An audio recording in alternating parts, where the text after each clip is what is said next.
Welcome to our channel. Today we how to secure your credit card with ExxonMobil Credit Card step by step clearly.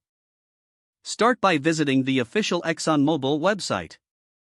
Locate the credit card section on the home page. Choose the ExxonMobil Credit Card option. Click on the link to apply or manage your account. Create an account if you don't already have one. Enter your personal information accurately. Provide details like your social security number and date of birth. Complete the address fields as required. Choose a username and password for account access. Make sure your password is strong and secure. Select security questions for additional account protection. Review all the information you have entered for accuracy.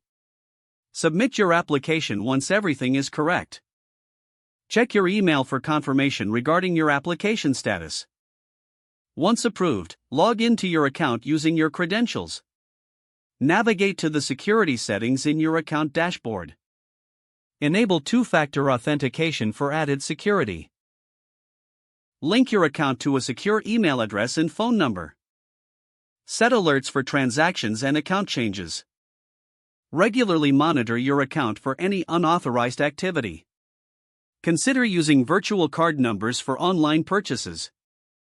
Keep your credit card information private and secure. If you lose your card, report it immediately through your account. Take advantage of any additional security features offered by ExxonMobil. Make sure to update your password periodically. Storing your card in a safe place also helps protect your information. By following these steps, you can ensure your ExxonMobil credit card remains secure. If the page does not load, refresh the browser or try again in a private or incognito window. Don't forget to like this video and subscribe to our channel for more step-by-step tech guides.